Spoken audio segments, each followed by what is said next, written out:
Well, a Fox News alert this morning as President Obama is set to unveil his so-called Promise Zones proposal. It's aimed at targeting poverty in several U.S. cities. But before he makes that announcement today, he will meet with several top senators, among them a frequent critic of the president, Kentucky Senator Rand Paul.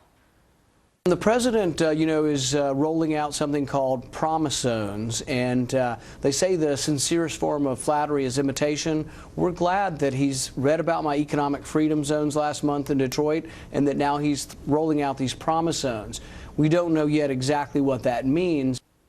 So parts of Senator Paul's home state are being included in the president's Promise Zones. Steve Forbes is the chairman and editor-in-chief of Forbes Media, and he joins me now. Steve, good morning. Good morning, good to have you here. So the 5 areas that we understand the president is going to be targeting here are San Antonio, Texas, Philadelphia, Los Angeles, southeastern Kentucky, which is, of course, in Rand Paul's home state, and the Choctaw Nation of Oklahoma. What do you think of all this? Well, Jack Kemp had the idea, the late Jack Kemp, 30 years ago on what so-called enterprise zones, and Rand Paul's got an even better version that he unveiled a few weeks ago. And the key thing is not just pouring in more federal money. The key thing is reducing the tax burden so people can rise up and do things in those areas. That means reducing, slashing property taxes. Rand Paul's also proposed reducing income taxes, getting rid of the capital gains tax, the corporate tax. And while we're at it, how about having real choice in education so you get good schools in those areas again? So we know it works, and the key thing is, will the president unveil something that goes beyond throwing more money on projects that really haven't worked in the past and allow entrepreneurs to rise up and resurrect these areas? I mean, from what we've seen so far, and we're going to get more details from the president today, it looks like, in the tens of millions to fix up urban housing developments that have fallen into disrepair. And we all see examples of those all over. They're very, sad buildings that are in need of repair.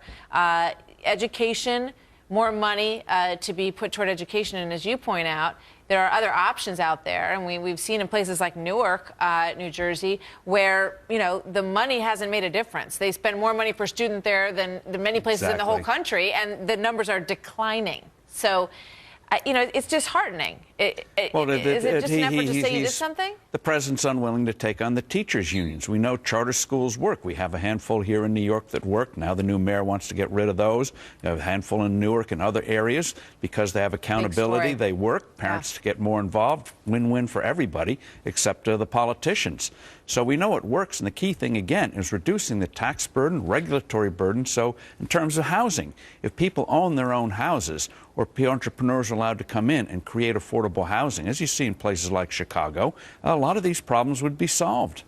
I mean, you are a businessman and a successful economist and observer of what goes on in the country. Why do you think that the president, we look at so many things that haven't worked, right? So, is this an encouraging sign that he's going to have lunch or a meeting at least with Rand Paul today? And do you think that he is open to some of the ideas that you and Rand Paul are talking about if he wants to perhaps make it work? He hasn't been in the past. He's had these charm offensives in the past, and they've always failed because he's unwilling to make any changes. So hopefully today, maybe that's the beginning. New Year's resolution, I don't know. Maybe he will be willing to understand some of these things. But Jack Kemp pointed out 30, 40 years ago, if you reduce the regulatory and tax burden on people, people will do real things. You don't have to have a top-down approach, bottom-up approach. And people from the most... business people are always looking for a place where there's good opportunity, right? To start a business in a town or a city that is, kind of a low financial entry point for you, where you have a good workforce that's ready to go, and not an onerous regulatory environment that's going to make it hard for you to start a company. And of course, the whole idea of promise zones or economic freedom zones gets to the whole thing. Why not make the whole USA a promise zone in terms of real tax reform and other regulatory reforms that unleash the entrepreneurial energy in this country? What's your outlook? When you look at the economy right now in this country and you hear about, this proposal, sounds nice. It might make some people feel like something's going on. But what do you think? What do you think? Well, the economy, barring a foreign crisis, and there are a lot brewing out there, barring something, a big crisis, the U.S. economy should do well this year compared to the last 4 or 5 years.